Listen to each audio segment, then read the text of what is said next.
Ladies and gentlemen, how you doing? It is John the Ninja live in the dojo, aka the Dojo, aka the John the Ninja Studios, and it's great to be back with one of the best concert resume videos I'm going to do, because this is one of the top 10 best events, concerts, WWE wrestling, going to see a show, one of the best shows I have ever seen, and that's because this band is so tight musically. This is Metallica, round 2 in Philadelphia on their lovely tour supporting Hardwired to Self Destruct. Again, just before we continue, like, share, subscribe, tell your friends, tell everybody to check out John the Ninja, and I appreciate everybody else that's still been supporting.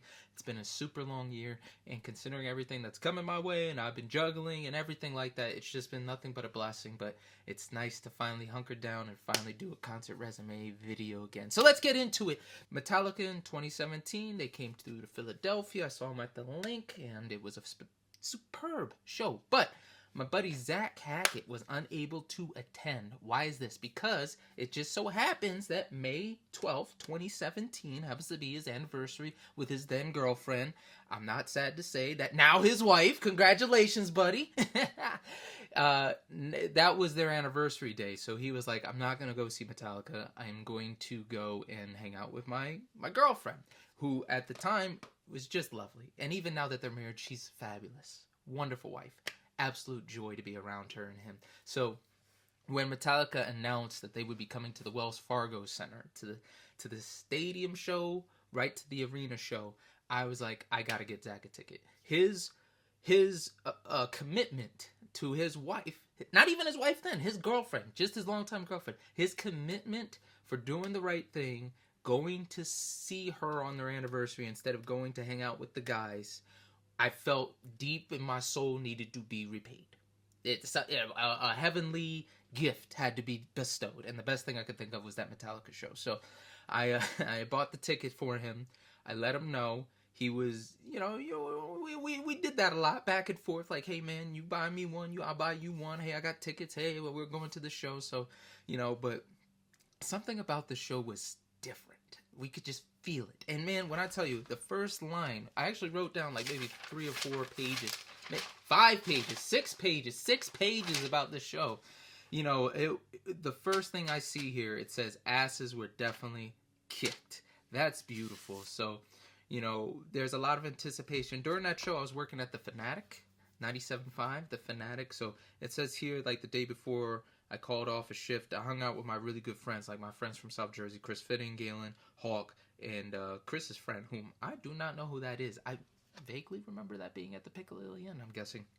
But the next day, I definitely went to the Fanatic, saw some people, and then I drove to Zack's. And it says we took a lot of detours, and I was losing my shit. But whatever was happening, I do remember that I got with Zack. We went to his house. We were hanging out. Saw his dad. Saw his brother.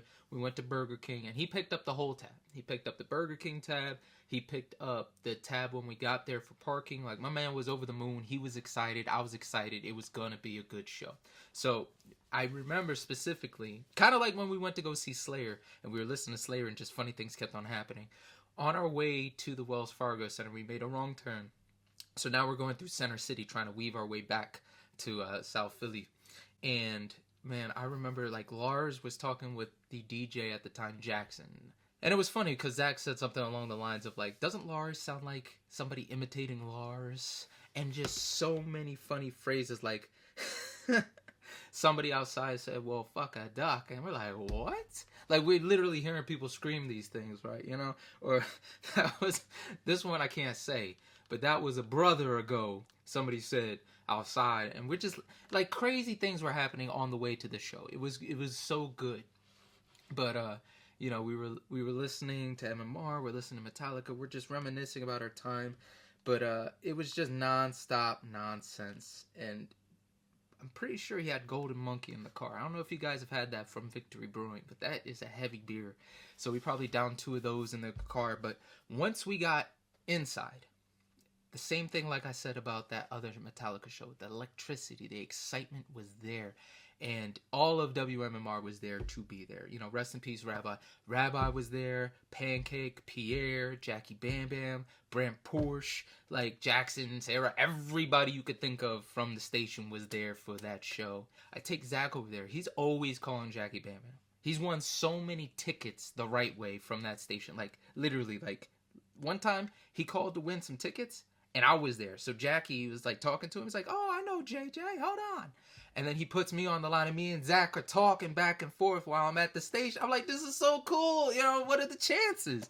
You know, he just randomly called in that night. But Zack was that guy who he's called in so many times, and he's won so many shows from MMR that, you know, it was kind of like an eye-opening, like, hey, I'm finally seeing them in person. So I told him to go over there, and I'll never forget this. Like, him and Jackie were just talking, and he's just cheesing, just smiling with excitement as hell. I think I got a picture of him, Jackie, and Brent, who also, if you don't know Cadillac, Brent Porsche, he interviewed Jason Newsted. He's the coolest dude ever. Like, Brent has that good energy. He talks and he's like, damn, I feel real inspired to do something right now. Thank you. And he could just be talking about like, wow, that looks interesting. I was like, damn it, you're right. I want to go do something with my life. So, you know, it was heartwarming to see him smiling and cheesing. Like, because again, think about it. Like, the man missed the first show. You know, that's a band he really wanted to see. He did the right thing, hung out with his girl, and he was in school at that time to get his master's. So he's just stressed all the time, working all the time, trying to juggle everything. This was like his day to kind of relax, and I was happy to be a part of that, trying to,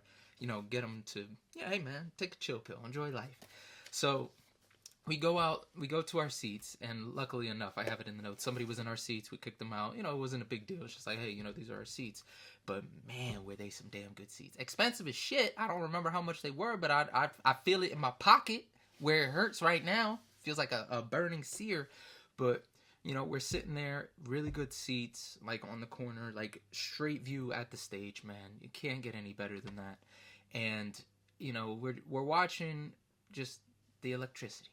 Again, I'm going to repeat it. Like the smoke in the air, and, you know, they have the smoke machines and stuff, but it was just really cool. They had Jim Brewer. Instead of having like an opening band, they had Jim Brewer kind of like hyping them up. It wasn't like him doing any jokes or music. He was just talking. He was there. And, you know, a lot of people were turned off by that, but then they started playing like certain metal songs, like they played Rain and Blood, and I was headbanging my ass off. But, you know, it was one of those things where it's like, you know what, this is pretty great.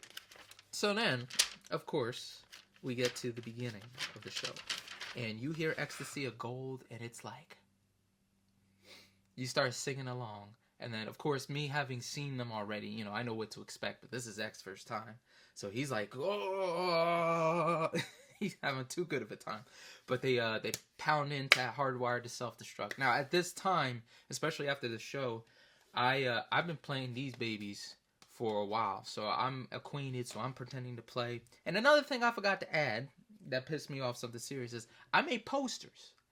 I made posters that I couldn't bring in. Security stopped me. And I was mad as shit because I worked hard with these posters. The two songs I really wanted to play with Metallica were Spit Out the Bone, which we didn't know if they were going to play it that night or not, and, Creeping Death. That's my song. That's the song I play all the time. That's the song that I cemented as, like, this is a must-learn song by Metallica. First song I learned by them. So I made these posters. This one, I like this one. This was a little bit more Metallica-y. He knows the songs, he knows the stage. Somebody please shut him up and let him play. And they're supposed to be Spit Out the Bone, and then the future supreme man overthrown. Now this was supposed to be what Zack was gonna hold, so that's why it's like, hey, shut this guy up. But this one I'm particularly proud of, and serendipitous that the color kind of matches the new album 72 Seasons. This one I really am proud of. This one's got me plus a guitar, which I have a Les Paul in the back. If you haven't seen, equals Creeping Death. This is like a picture you would see out of like a Bible book, man. Come on. And then I had little funny things here to try and get the band to be like, hey, yeah, let him on stage. Like, someone give him a guitar by Kurt. Like, hey, yeah, he's bitching. Like, ooh, yeah. Of course, I had to do the ooh, yeah by James. Come on. You know, Large, get him up here. That just was so perfect. And of course, you know, being Hispanic and, you know, Roberto. Si, venga aquí ahora. So, yes, get up here now, you know. So I love these posters, and I didn't get an opportunity to show Metallica this shit. That is so upsetting. And, you know, I'll probably pop out a video or two after to try and get them to see that. Maybe I can play with them on the 72 Seasons tour. But now we're talking about the Hardwired tour. So, you know, those signs are in the back. But it's just, we're having a good time. You know, they go from Hardwire to Atlas. They changed it up. This is, I think, the first tour they did Seek and Destroy, like, really early in the set. So it's a little abridged, but nothing too terrible. You know, it's still Seek and Destroy. You know, they're talking, they're having fun. They played Harvester Sorrow, sorry. But the moment that really clicked for me, and again, I bring you back to the story back in 2008 when Metallica dropped Death Magnetic. And I had to miss that show in Philadelphia for my cousin's wedding. So I'm in D.C. and I'm just, you know, the wedding's going. It's the reception. I'm at the hotel where they have the statue of Iwo Jima up. You know, that statue's right in front of us. I'm looking over D.C. and I'm looking at the airport. And I'm sitting there and I'm like, damn, Metallica's playing right now in Philly. Huh. I had to have been like in high school when this happened. But that was a hell of a wedding too. That was a hell of a wedding. I'm not gonna hold him. That was a good time, but that always stuck with me. And now the show's going. You know, I really want to hear that song, but then I hear those opening riffs. And when I say I exploded, I was like, oh shit! And Zack is a deer in headlights. He has no idea why I'm freaking. I was like, what happened? And I'm like, you know, give him a big hug, like, oh God, yes, yeah, I don't believe it. I'm gonna finally see it.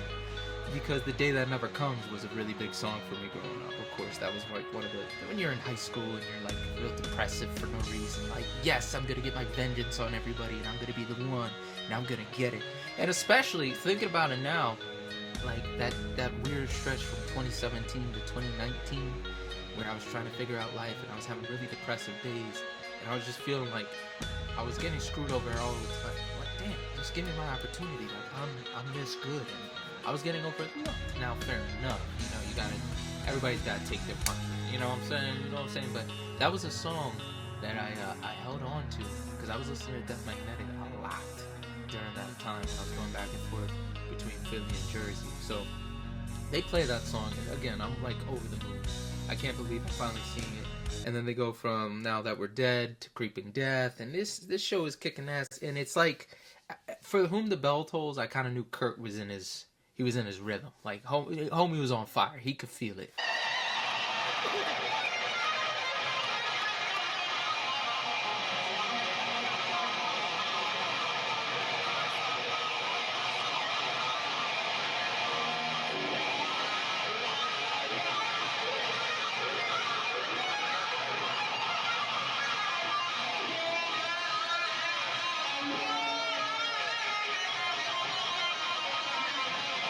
But they were talking to the crowd. They're going back. Hey, you're too young to be here. No, you're not. Okay. Here we go. Give me fuel. Give me fire. Give me that which I desire. Boom. I was like, oh, shit. I said that all night. Oh, shit was the catchphrase all night. Because I wasn't expecting to see Fuel. You know, they already played The Day That Never Comes. The only other song I wanted to see was Spit Out the Bone. Like, that was a must-see. So now they're playing Fuel and, like, Phantom Lord and all these other songs that, like, I did not expect to see. I'm like, yo, this that show, bro. This that show. The only other song I wish I could have saw, and I still wish to see, that isn't too far-fetched is Four Horsemen. I would love to see Four Horsemen, and I would love to see King of Nothing. Those are the two other songs that, like, King of Nothing was my favorite Metallica song, but I'm not here to reminisce about that. I'm reminiscing about the show, but it was like, no matter what Metallica did on stage, it was just perfect. They were on time. Even when they weren't on time, they were like, hey, we could do better for Philly. Let's do it again. Boom! At the ending of, I'm pretty sure it was Creeping Death, but if not, it's okay. But, you know, they did play Moth in the Flame, which was cool because they had these drones, and everybody's seen it now, but they had these drones going all in circles as they're playing around them. That was pretty spectacular. You know, another one I didn't expect to see, which is really cool, was Sanitarium. That one kind of like, whoa, really? Hold on, let me see it. 1, 2, 3, 4, 5, 6, 7. Yeah, they played Welcome Home Sanitarium. I had to make sense. I had to make sure. So they played Welcome Home Sanitarium, and as they did, the cubes above them like had different time periods of Metallica and like Cliff and all this stuff, and it was really, really great. So Now it's like near the end of the show. They're playing One and Master of Puppets, and this is way. Let me throw this out there. This is before Stranger Things. All right, John the Ninja's been playing Master of Puppets since college.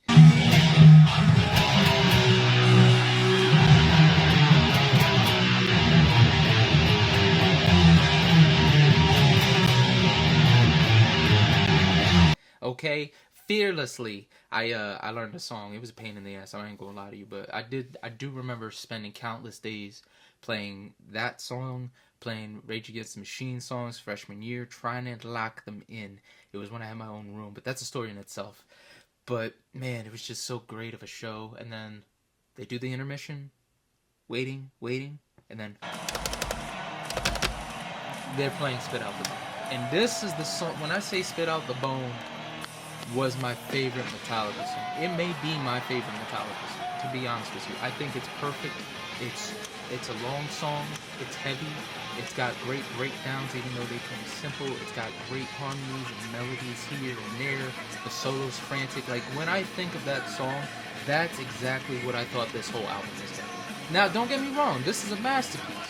This album is a masterpiece, but when people were talking about it, they were talking like, oh, Metallica's going back to the thrashier style. And I'm kind of like, I'm waiting for it. Whole album. I'm like, damn, what a disappointment. All right, let's see what this Spit Out the Bone track is. Damn, this song kicks ass.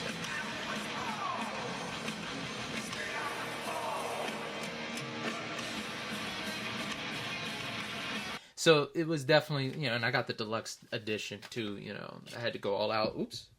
This third CD, which also, let me grab that real quick. This one's got some bangers on it too. Like, Ronnie's Rising Melody kicked a lot of ass. They had like live versions of like songs for when they played, what's it called? Record Store Day. And then of course, like, they had the first time they ever played Hardwired to Self Destruct live, which is pretty great too. But yeah, man, this is good. Let me see what they did live last time in Philly. So they did change it up a bit. But Philly, when I say Philadelphia got a lot of love, they got a lot of love. But they played Spit Out the Bone, Nothing Else Matters, and Enter Sandman. So now here is the story I will never let go. I will not let this die. Zack, yeah, bastard. And I'm going to tell the people why. So this really means a lot to me. So show's over.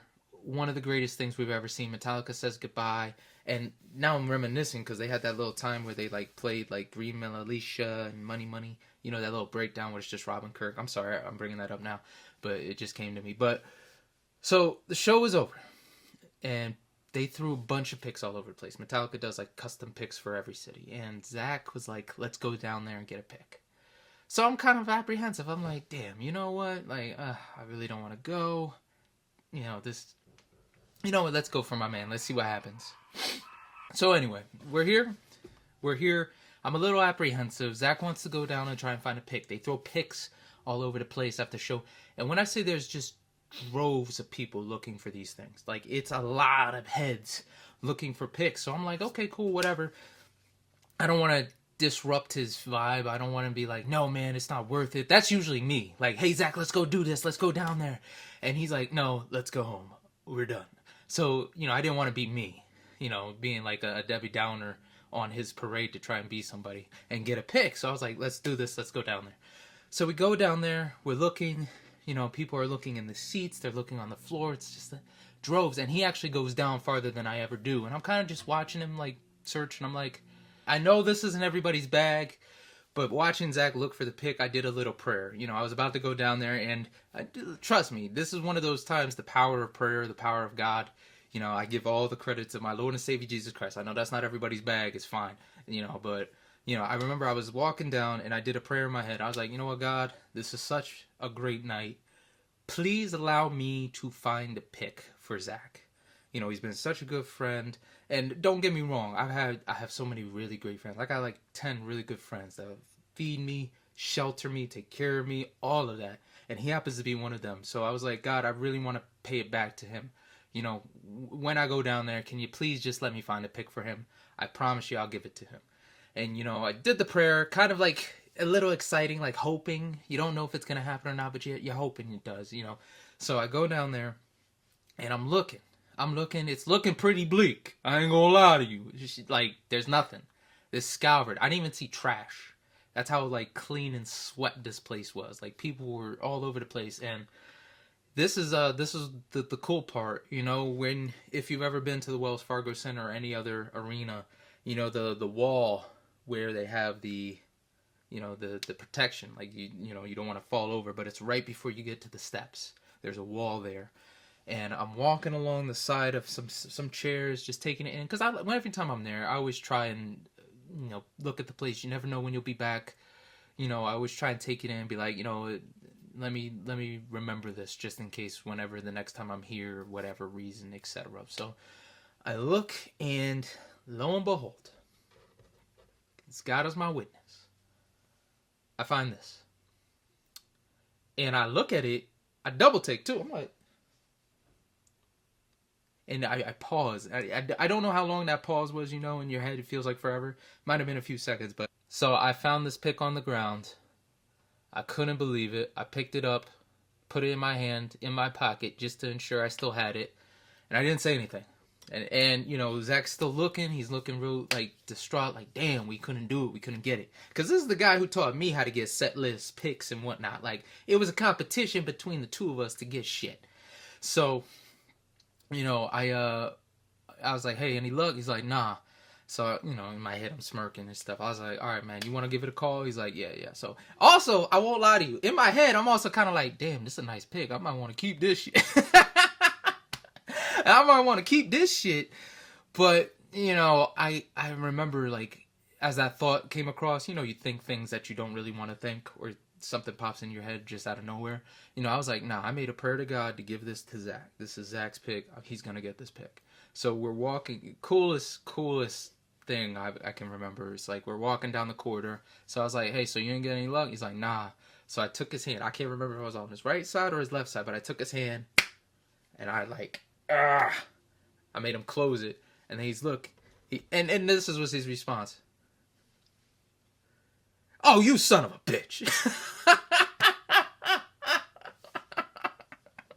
It was so Zack. It was such a, I can't reenact it, but it was such a good punch. Like, oh, you bastard. Kind of like how I say, you bastard, you son of a bitch. Oh, you son of a bitch. How did you get this? And I told him, I was like, yo, this is your pick. I pray to God for it. You know, man, this is your pick. And to his credit, he's like, nah, I don't want it. You found it, it's yours. I'm like, no, this is... Now I'm feeling like an asshole. Like, now I'm going to get divine judgment because I didn't give him this pick. I'm like, yo, man, this is your pick. I prayed for you to get this pick. And he just would not take the damn thing. So, to this day, even though it's been in my possession, I still consider this Zack's pick. Regardless, I was going to give it to him for Christmas one year. But then the pandemic and everything, and then I got him some other crap. So regardless, whenever this gets back to its rightful owner, just know, everyone, that even though it's in my possession, this is Zack Hackett's Metallica pick from that show. Yeah, see, that even has the date on it, 10/28/18. I never played with this pick. I always made sure that it was safe and taken care of. You know, I definitely have a good 10, 15 more in my section where... You know, the picks are, you know, they're piled up, they're safe, they're displayed, you know, the suicidal tendencies pick. But this one was a true win for me. Just being like, this was kind of an answered prayer on the spot. Sometimes when I pray, sometimes I'll do like a nonchalant prayer and it'll happen. Sometimes I'll like pray with earnesty, like if Jesus was bleeding blood. Like I remember that when I interviewed Vince Carter, I was praying for that. And then like after I let it go and let God, 5 minutes later, got a phone call like, hey, yeah, it'll happen. So, you know, this is kind of a little bit of testament to our friendship, because there's so many more stories and so many things that we did, but to reminisce about that, because after the show, you know, we went out, we hung out with MMR, we were talking about how great the show was and this and that, and so many more shows and parties and stuff like that. Not parties. Why did I say parties? It was only just us at the bar or going to a show. You know, it's a testament. I think this show will always be a representation of the friendship and the times that we've had. Now he's married. Him and his wife, Steph, love you too. Little Bruce, he just had little Bruce like almost a year ago. And some change, you know, like it's just like the rest of my friends. It's a beautiful thing to see them throughout their lives. But these events, kind of like the gentleman I spoke to at Paul McCartney said, he said these are life events. They're more than just a show. we hold these dear to us. So I always thought that was beautiful. I always thought this was beautiful. But if I had to take away, probably the best part of the show was probably Spit Out the Bone for me. That was the one, like, I gotta see it. So, reminiscing, last thought, I used to play that damn whole CD, front to back, Hardwired to Self Destruct, to these video games. Conan and Dante's Inferno. Going to hell and high and back. So, let's get to the set list. And, of course, I don't count Ecstasy of Gold. No. That's their intro. But they play Hardwired to Self-Destruct, number 1. Kaboom. Atlas Rise, number 2. Seek and Destroy, 3. Harvester of Sorrow, number 4, baby. The Day That Never Comes, number 5. That was my moment. I was like, oh, I never thought I'd get to see this live.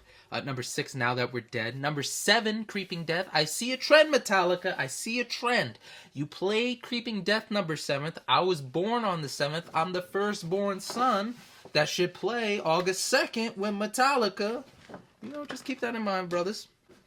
Number 8, For Whom the Bell Tolls. And then after that, Rob did the solo for Amnesia. If you know that bass solo by Cliff, that was pretty great to see that too. Number 9, Welcome Home Sanitarium.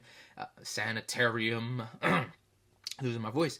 11, Phantom Lord, which was like a throwback. Like all the OG Metallica fans were like freaking out that they got to see that, and I don't blame them. And number 12, another surprise for me, Fuel. Give me fuel, give me fire, kaboom, baby.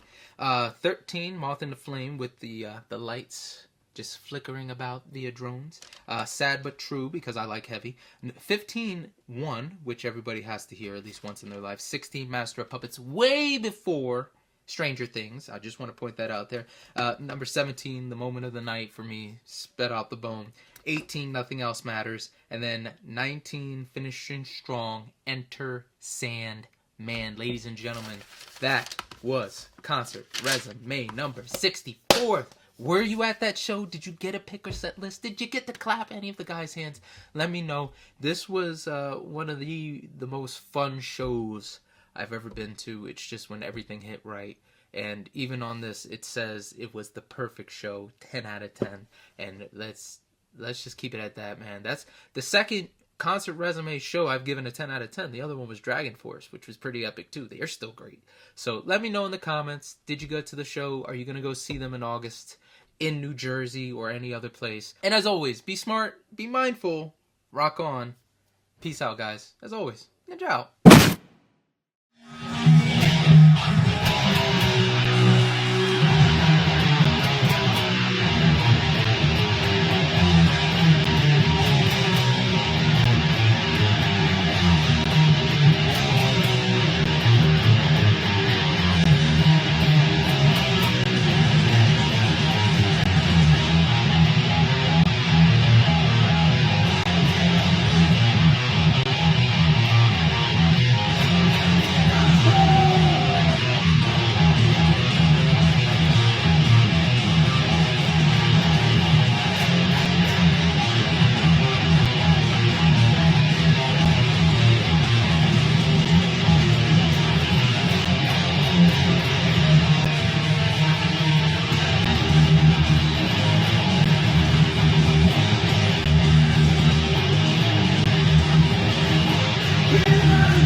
Listen to John the Ninja. All your ears are about to go on a vacation. John the Ninja's got what you need.